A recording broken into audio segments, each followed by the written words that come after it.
Hello everyone, welcome back to job spice in Kannada. ಇವತ್ತು ನಾನು ಭಾರತೀಯ ಅಂಚೆ ಇಲಾಖೆಯಲ್ಲಿರುವಂತಹ ಒಟ್ಟು 44,248 ಹುದ್ದೆಗಳ ಬಗ್ಗೆ ಮಾಹಿತಿಯನ್ನು ಕೊಡ್ತಾ ಹೋಗ್ತೀನಿ. ಅದರಲ್ಲೂ ಕರ್ನಾಟಕದಲ್ಲಿ ಎಷ್ಟು ಪೋಸ್ಟಿಂಗ್ ಇದೆ ಮತ್ತು ಏನೆಲ್ಲ ಕ್ವಾಲಿಫಿಕೇಷನ್ ಬೇಕು ಅಂತೇಳಿ ನಾನು ತಿಳಿಸ್ಕೊಡ್ತಾ ಹೋಗ್ತೀನಿ. ಅದಕ್ಕಿಂತ ಮುಂಚೆ ಯಾರೆಲ್ಲ ನನ್ನ ಚಾನಲ್ನ ಸಬ್ಸ್ಕ್ರೈಬ್ ಮಾಡ್ಕೊಳ್ಳಿಲ್ವೋ ಸಬ್ಸ್ಕ್ರೈಬ್ ಮಾಡ್ಕೊಳ್ಳಿ ಮತ್ತು ಪಕ್ಕದಲ್ಲಿರುವಂತಹ ಬೆಲ್ ಐಕನ್ ಮೇಲೆ ಕ್ಲಿಕ್ ಮಾಡಿ. ಇದರಿಂದ ನಾನು ಅಪ್ಡೇಟ್ ಮಾಡುವಂಥ ನನ್ನ ಎಲ್ಲ ಜಾಬ್ನ ನೋಟಿಫಿಕೇಷನ್ ನಿಮಗೆ ತಲುಪ್ತದೆ. ಬನ್ನಿ ನೋಡೋಣ ಇವತ್ತು ಯಾವೆಲ್ಲ ಹುದ್ದೆಗೆ ಕಾಲ್ ಆಗಿದೆ ಅಂತ. ಇನ್ನು ಭಾರತೀಯ ಅಂಚೆ ಇಲಾಖೆಯು ದೇಶದಾದ್ಯಂತ ಖಾಲಿ ಇರುವಂತಹ ಬರೋಬ್ಬರಿ ಅಂದರೆ 44,248 ಹುದ್ದೆಗಳ ಭರ್ತಿಗೆ ನೋಟಿಫಿಕೇಶನ್ ಹೊರಡಿಸಿದೆ. ಅದರಲ್ಲೂ ಕರ್ನಾಟಕಕ್ಕೆ ಎಷ್ಟು ಪೋಸ್ಟಿಂಗ್ ಇದೆ ಅಂತೇಳಿ ನೋಡೋದಾದರೆ 1940 ಪೋಸ್ಟಿಂಗ್ ಕಾಲ್ ಆಗಿದೆ. ಇನ್ನು ಯಾವೆಲ್ಲ ಹುದ್ದೆಗಳಿಗೆ ಕಾಲ್ ಆಗಿದೆ ಅಂತ ನೋಡೋದಾದರೆ branch post master, assistant post master and Dak Sevak, ಈ 3 ಹುದ್ದೆಗಳಿಗೆ ಅರ್ಜಿಯನ್ನು ಕರೆದಿರುವಂಥದ್ದು. ಇನ್ನು ಕ್ವಾಲಿಫಿಕೇಷನ್ ಏನಿರಬೇಕು ಅಂತೇಳಿ ನೋಡೋದಾದರೆ ಮಾನ್ಯತೆ ಪಡೆದ ವಿದ್ಯಾಸಂಸ್ಥೆಯಿಂದ SSLC ಕಂಪ್ಲೀಟ್ ಆಗಿರಬೇಕು. ಅಂದರೆ SSLC ಯಾರೆಲ್ಲ ಕಂಪ್ಲೀಟ್ ಆಗಿದೆ ಅವರಿಗೆಲ್ಲ ಅಪ್ಲಿಕೇಶನ್ ಹಾಕ್ಬೋದು.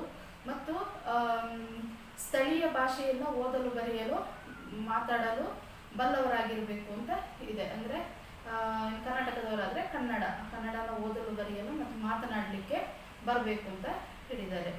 ಇನ್ನು ಅರ್ಜಿ ಸಲ್ಲಿಸಲಿಕ್ಕೆ ಯಾವಾಗ ಪ್ರಾರಂಭವಾಗಿದೆ, ಅರ್ಜಿ ಸಲ್ಲಿಸಲು ಪ್ರಾರಂಭವಾದ ದಿನಾಂಕ ಯಾವುದು ಅಂತ ಹೇಳಿ ನೋಡೋದಾದರೆ 15/7/2024 15ನೇ ತಾರೀಕು, ಜುಲೈ 15ನೇ ತಾರೀಕು ಅಪ್ಲಿಕೇಶನ್ ಹಾಕಲಿಕ್ಕೆ ಸ್ಟಾರ್ಟ್ ಆಗಿದೆ. ಆ್ಯಂಡ್ ಕೊನೆಯ ದಿನಾಂಕ ಅಪ್ಲಿಕೇಶನ್ ಸಬ್ಮಿಟ್ ಮಾಡಲಿಕ್ಕೆ ಕೊನೆಯ ದಿನಾಂಕ ಯಾವುದು ಅಂತ ಹೇಳಿ ನೋಡೋದಾದರೆ 5/8/2024 ಅಂದರೆ ಆಗಸ್ಟ್ 5ನೇ ತಾರೀಕಿಗೆ ಲಾಸ್ಟ್ ಡೇಟ್ ಆಗಿರ್ತದೆ.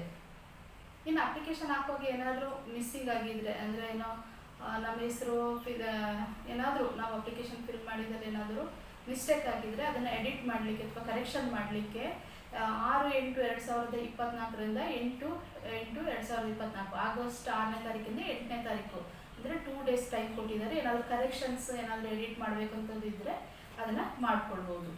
ಇನ್ನು ಕೊನೆಯ ದಿನಾಂಕ ಹೇಳಿದರೆ 5ನೇ ತಾರೀಕಿಗೆ ಲಾಸ್ಟ್ ಡೇಟ್ ಇರ್ತದೆ ಅಂತ. ಇನ್ನು ಪೇ ಸ್ಕೇಲ್ ಏನು, ಇದಕ್ಕೆ ಪೇ ಸ್ಕೇಲ್ ಏನಿದೆ ಅಂತ ಹೇಳಿದರೆ ಸ್ಯಾಲ್ರಿ ಏನಿದೆ ಅಂತ ಹೇಳಿದರೆ BPM ಅಂದರೆ ಬ್ರಾಂಚ್ ಪೋಸ್ಟ್ ಮಾಸ್ಟರ್ ಇವರಿಗೆ 12,000ದಿಂದ 29,380 ಇಷ್ಟು ಇರ್ತದೆ pay scale. And assistant branch post master ಮತ್ತು ಡಾಕ್ ಸೇವಕ್ ಈ ಹುದ್ದೆಗೆ 10,000ದಿಂದ 24,470 ಇಷ್ಟು ಪೇ ಸ್ಕೇಲ್ ಇರ್ತದೆ. ಇನ್ನು ವಯಸ್ಸಿನ ಮಿತಿ ಅಂದರೆ ಏಜ್ ಲಿಮಿಟ್ ಎಷ್ಟಿದೆ ಅಂತ ತಿಳ್ಕೊಳ್ಳೋದಾದರೆ 18 ವರ್ಷ ತುಂಬಿರಬೇಕು. ಯಾರೆಲ್ಲ 18 ಇಯರ್ಸ್ ಕಂಪ್ಲೀಟ್ ಆಗಿದೆ ಅವರಿಗೆ ಈ ಅಪ್ಲಿಕೇಶನ್ನ ಹಾಕ್ಬೋದು. ಇನ್ನು ಏಜ್ ಲಿಮಿಟು 18 ಇಯರ್ಸ್ ಕಂಪ್ಲೀಟ್ ಆಗಿರಬೇಕು ಮತ್ತು 40 ಇಯರ್ಸ್ ಒಳಗಡೆ ಇರಬೇಕು. 40 ವರ್ಷದ ಒಳಗಡೆ ಇದ್ದರೆ ಇವರಿಗೆ ಅಪ್ಲಿಕೇಶನನ್ನು ಹಾಕ್ಬೋದು. ಏಜ್ ರಿಲ್ಯಾಕ್ಸೇಷನ್ ನೋಡೋದಾದರೆ SC ST ಅವರಿಗೆ 5 ಇಯರ್ಸ್ ಏಜ್ ರಿಲ್ಯಾಕ್ಸೇಷನ್ ಇದೆ. ಆ್ಯಂಡ್ OBC ಅವರಿಗೆ 3 ಇಯರ್ಸ್ ರಿಲ್ಯಾಕ್ಸೇಷನ್ ಇದೆ. ಆ್ಯಂಡ್ EWS ಅಂದರೆ ಎಕಾನಮಿಕಲಿ ವೀಕರ್ ಸೆಕ್ಷನ್ ಏನಿದ್ದಾರೆ ಅವರಿಗೆ ರಿಲ್ಯಾಕ್ಸೇಷನ್ ಅಂದರೆ ಯಾವುದೇ ರೀತಿಯಾದಂತಹ ರಿಲ್ಯಾಕ್ಸೇಷನ್ ಅವರಿಗೆ ಇರೋದಿಲ್ಲ.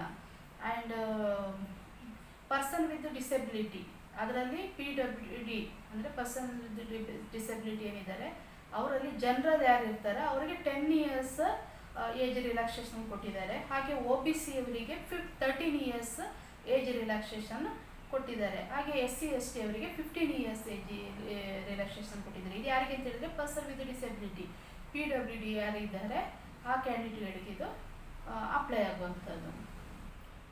ಇದು ಎಜುಕೇಷನ್ ಕ್ವಾಲಿಫಿಕೇಷನ್ ಏನು ಅಂತ ಹೇಳಿ ನೋಡೋದಾದರೆ 10th ಸ್ಟ್ಯಾಂಡರ್ಡ್ ಅಂದರೆ SSLC ಕಂಪ್ಲೀಟ್ ಆಗಿರಬೇಕು. SSLC ಕಂಪ್ಲೀಟ್ ಆಗಿ 18 ಇಯರ್ಸ್ ಕಂಪ್ಲೀಟ್ ಆಗಿದ್ದರೆ ಯಾರು ಬೇಕಾದರೂ ಈ ಪೋಸ್ಟಿಗೆ ಅಪ್ಲೈಯನ್ನು ಮಾಡ್ಬೋದು. ಇನ್ನು ಸೆಲೆಕ್ಷನ್ ಕ್ರೈಟೀರಿಯಾ ಹೇಗಿರುತ್ತೆ ಅಂತ ಹೇಳಿ ನೋಡೋದಾದರೆ ಯಾವ ರೀತಿಯಾಗಿ ಅಭ್ಯರ್ಥಿಗಳನ್ನು ಆಯ್ಕೆ ಮಾಡ್ಕೊಳ್ತಾರೆ ಅಂತ ಹೇಳಿ ನೋಡೋದಾದರೆ ಅಭ್ಯರ್ಥಿಗಳನ್ನು ಅವರು ಪಡೆದ ಅಂಕಗಳ ಆಧಾರದಲ್ಲಿ ಅಂದರೆ ಮೆರಿಟ್ ಲಿಸ್ಟ್ ರೆಡಿ ಮಾಡ್ತಾರೆ. ಏನು ಮಾರ್ಕ್ಸ್ ಏನು ಪಡ್ಕೊಂಡಿದ್ದಾರೆ ಆ ಮಾರ್ಕ್ಸ್ ಮೇಲೆ ಮೆರಿಟ್ ಲಿಸ್ಟ್ನ ರೆಡಿ ಮಾಡಿ ಶಾರ್ಟ್ ಲಿಸ್ಟ್ ಬಿಡ್ತಾರೆ. ಆ ಶಾರ್ಟ್ ಲಿಸ್ಟ್ ಆದ ಅಭ್ಯರ್ಥಿಗಳಿಗೆ ಡಾಕ್ಯುಮೆಂಟ್ ವೆರಿಫಿಕೇಷನ್ಗೆ ಕರೀತಾರೆ. ಇದಕ್ಕೆ ಯಾವುದೇ ರೀತಿಯಂಥ ಎಕ್ಸಾಮ್ಸ್ ಇರೋದಿಲ್ಲ. ನೀವೇನು ಮಾರ್ಕ್ಸ್ ಪಡ್ಕೊಂಡಿದ್ದೀರೋ ಆ ಮಾರ್ಕ್ಸ್ ಮೇಲೆ ಇದನ್ನು ಶಾರ್ಟ್ ಲಿಸ್ಟ್ ಆಗುವಂಥದ್ದು. ಮೆರಿಟ್ ತಗೊಂಡಿದ್ರೆ ಆ ಮೆರಿಟಲ್ಲಿದ್ದವರು ಸೆಲೆಕ್ಷನ್ ಆಗ್ತಾರೆ. ಈ ಸಂದರ್ಭದಲ್ಲಿ ಅಂದರೆ ಯಾರೆಲ್ಲ ವೆರಿಫಿಕೇಷನ್ಗೆ ಸೆಲೆಕ್ಟ್ ಆಗ್ತಾರೆ ಅವರಿಗೆಲ್ಲ ಏನೆಲ್ಲ ಡಾಕ್ಯುಮೆಂಟು ಸಬ್ಮಿಟ್ ಮಾಡಬೇಕು ಅಂತ ಹೇಳಿ ನೋಡೋದಾದರೆ ಮೈನಾಗಿ ಒರಿಜಿನಲ್ ಡಾಕ್ಯುಮೆಂಟ್ ಸಬ್ಮಿಟ್ ಮಾಡಬೇಕಿರ್ತದೆ. ಅದರ ಜೊತೆಗೆ 2 sets of self attested photo copies, ಅಂದರೆ ನಮ್ಮದು ಡಾಕ್ಯುಮೆಂಟ್ ಏನಿದೆ ಆ ಡಾಕ್ಯುಮೆಂಟಿನ ಎರಡು ಜೆರಾಕ್ಸ್ ಕಾಪೀಸನ್ನ 2 ಸೆಟ್ ಜೆರಾಕ್ಸ್ ಕಾಪೀಸನ್ನ ಇಟ್ಕೊಳ್ಬೇಕು ಮತ್ತು ಸೆಲ್ಫ್ ಅಟೆಸ್ಟೆಡ್ ಸ್ವಯಂ ದೃಢೀಕರಿಸಿರಬೇಕು. ಇನ್ನು ಡಾಕ್ಯುಮೆಂಟ್ ಏನೆಲ್ಲ ಸಬ್ಮಿಟ್ ಮಾಡಬೇಕು ವೆರಿಫಿಕೇಷನ್ ಟೈಮಲ್ಲಿ ಅಂತೇಳಿ ನೋಡೋದಾದರೆ ಮೊದಲಿಗೆ ಒರಿಜಿನಲ್ ಮಾರ್ಕ್ ಶೀಟು ಏನು SSLC ಮಾರ್ಕ್ಸ್ ಏನಿದೆ ಕಾರ್ಡು ಅದರ ಒರಿಜಿನಲ್ ಮಾರ್ಕ್ಸ್ ಕಾರ್ಡು ಕೊಡಬೇಕಾಗ್ತದೆ. ಇನ್ನು ಐಡೆಂಟಿಟಿ ಪ್ರೂಫು ಅಂದರೆ ಆಧಾರ್ ಇರ್ಬೋದು, ಆಮೇಲೆ ವೋಟರ್ ID ಎನಿವನ್ ಅದು ಐಡೆಂಟಿಟಿ ಪ್ರೂಫ್ ಇರುತ್ತೆ ಅದು ಕೊಡಬೇಕು. ಇನ್ನು ಕ್ಯಾಸ್ಟ್ ಸರ್ಟಿಫಿಕೇಟ್ ಕೊಡಬೇಕಾಗ್ತದೆ. ಆ್ಯಂಡ್ PWD ಸರ್ಟಿಫಿಕೇಟ್ ಕೊಡಬೇಕಾಗ್ತದೆ. ಆ್ಯಂಡ್ EWS ಸರ್ಟಿಫಿಕೇಟ್ ಕೊಡಬೇಕಾಗ್ತದೆ. ಇದೆಲ್ಲ ಯಾರು ಕೊಡಬೇಕು ಅಂತ ಹೇಳಿದರೆ ಯಾರು ಈ ಕ್ಲೈಮ್ ಮಾಡಿರ್ತಾರೆ ಅವರು ಈ ಸರ್ಟಿಫಿಕೇಟ್ನ ಕೊಡಬೇಕಾಗ್ತಿರ್ತದೆ. EW ಅಂದರೆ ಯಾಕಂದರೆ ವೀಕರ್ ಸೆಕ್ಷನ್ ಅಂದರೆ ಆರ್ಥಿಕವಾಗಿ ಹಿಂದುಳಿದಂಥವರು ಇದ್ದರೆ ಆ ಸರ್ಟಿಫಿಕೇಟ್ನ ಅದನ್ನು ಮೆನ್ಷನ್ ಮಾಡಿದರೆ ಅದನ್ನು ಅಪ್ಲೈ ಕೊಡಬೇಕು. ಇದು ವೆರಿಫಿಕೇಷನ್ ಟೈಮಲ್ಲಿ ಅಂದರೆ ಸಬ್ಮಿಟ್ ಮಾಡಲಿಕ್ಕೆ ಇರ್ತದೆ. ಆ್ಯಂಡ್ ಟ್ರಾನ್ಸ್ಜೆಂಡರ್ ಸರ್ಟಿಫಿಕೇಟ್ ಯಾರಾದರೂ ಟ್ರಾನ್ಸ್ಜೆಂಡರ್ ಅವರು ಇದ್ದರೆ ಅಪ್ಲೈ ಮಾಡೋದಿದ್ರೆ ಅವರಿಗೆ ಆ ಟ್ರಾನ್ಸ್ಜೆಂಡರ್ ಸರ್ಟಿಫಿಕೇಟ್ ಸಬ್ಮಿಟ್ ಮಾಡಲಿಕ್ಕಿರ್ತದೆ. And date of birth proof ಅಂದರೆ ಜನ್ಮ ದಿನಾಂಕ ಬರ್ತ್ ಸರ್ಟಿಫಿಕೇಟ್ ಅಂತ ಏನು ಹೇಳ್ತೀವಿ ಅದನ್ನು ಸಬ್ಮಿಟ್ ಮಾಡಲಿಕ್ಕಿರ್ತದೆ. ಆ್ಯಂಡ್ ಮೆಡಿಕಲ್ ಸರ್ಟಿಫಿಕೇಟ್ ಕೊಡಬೇಕಾಗ್ತದೆ. ಇದಿಷ್ಟನ್ನ ಈ ಯಾರೆಲ್ಲ ವೆರಿಫಿಕೇಷನಿಗೆ ಸೆಲೆಕ್ಟ್ ಆಗ್ತಾರೆ ಅವರ ಇಷ್ಟೆಲ್ಲ ಡಾಕ್ಯುಮೆಂಟ್ನ ಇದಕ್ಕೆ ಸಬ್ಮಿಟ್ ಮಾಡಬೇಕಾಗುತ್ತೆ. ಇವತ್ತಿನ ವಿಡಿಯೋದಲ್ಲಿ ನಾನು ಅಂಚೆ ಇಲಾಖೆಯಲ್ಲಿ ಇರುವಂಥ 1940 ಪೋಸ್ಟ್ ಏನಿದೆ ಅದರ ಬಗ್ಗೆ ಮಾಹಿತಿಯನ್ನು ಕೊಟ್ಟಿದ್ದೀನಿ. ಆಸಕ್ತ ಮತ್ತು ಅರ್ಹ ಅಭ್ಯರ್ಥಿಗಳು ಯಾರಾದರೂ ಇದ್ದರೆ ಇದಕ್ಕೆ ಈ ಅಪ್ಲೈನ ಮಾಡ್ಬೋದು. ಮತ್ತು ನಿಮ್ಮ ಮೊಬೈಲಲ್ಲಿ ಕೂಡ ಈ ನೋಟಿಫಿಕೇಷನನ್ನು ಚೆಕ್ ಮಾಡ್ಕೊಳ್ಬೋದು. ನಿಮ್ಮ ಡಿಸ್ಟಿಕಲ್ಲಿ ಎಷ್ಟು ಪೋಸ್ಟಿಂಗ್ ಇದೆ, ಯಾವ್ಯಾವ ಊರಲ್ಲಿ ಎಷ್ಟೆಷ್ಟು ಪೋಸ್ಟ್ ಆಫೀಸಲ್ಲಿ ಎಷ್ಟು ಪೋಸ್ಟಿಂಗ್ ಇದೆ ಅಂತೇಳಿ ಚೆಕ್ ಮಾಡ್ಕೊಳ್ಬೋದು. ಡಿಸ್ಕ್ರಿಪ್ಷನಲ್ಲಿ ನಾನು ಲಿಂಕನ್ನು ಕೊಟ್ಟಿರ್ತೀನಿ, ಚೆಕ್ ಮಾಡ್ಕೊಳ್ಳಿ. ಆಮೇಲೆ ಇವತ್ತಿನ ವಿಡಿಯೋ ನಿಮ್ಗೆ ಇಷ್ಟ ಆದಲ್ಲಿ ಲೈಕ್ ಕೊಡಿ, ಶೇರ್ ಮಾಡ್ಕೊಳ್ಳಿ ಅಂತ ಹೇಳ್ತಾ ಈ ವಿಡಿಯೋನ ಇವತ್ತು ಇಲ್ಲಿಗೆ ಮುಗಿಸ್ತಾ ಇದ್ದೀನಿ. ಮುಂದಿನ ವಿಡಿಯೋದಲ್ಲಿ ಸಿಗೋಣ. Thank you for watching.